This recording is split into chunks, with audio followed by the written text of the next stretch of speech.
सदियों पहले की बात है। एक घना जंगल था जहां तमाम जानवर अमन सुकून से रहा करते थे। इसी जंगल में तीन खास दोस्त भी रहते थे, बंदर, शेर और बकरी। तीनों की तबीयतें एक दूसरे से बहुत मुख्तलिफ थी, लेकिन इनकी दोस्ती बहुत गहरी थी। बंदर नया चालाक और शरारती था। वो दरख्तों पर उछलता कूदता रहता और हर बात में अपनी अकल इस्तेमाल करता।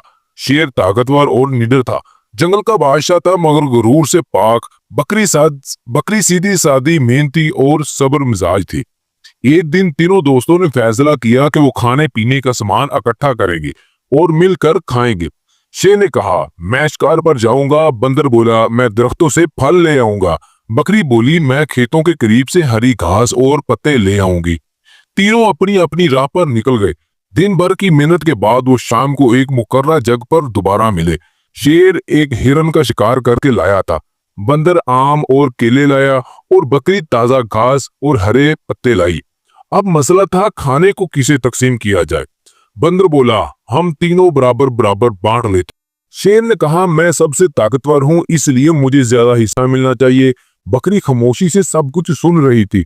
बंदर ने अकल से काम लेते हुए कहा, क्यों ना हम जंगल के सबसे अकलमंद जानवर उल्लू जी के पास चलें, वहीं इंसाफ से फैसला करेंगे। तीनों उल्लू के पास गए।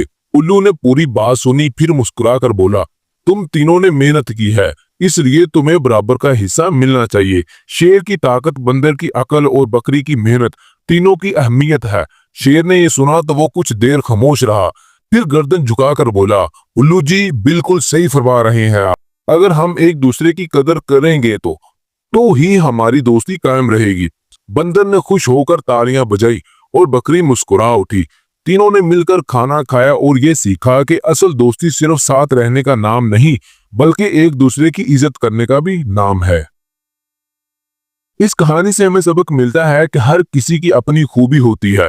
कोई ताकतवर होता है, कोई अक्लमंद और कोई मेहनती। जब हम एक दूसरे की सलाहियतों की कदर करते हैं और मिलकर काम करते हैं, तभी असल दोस्ती और कामयाबी मुमकिन होती है।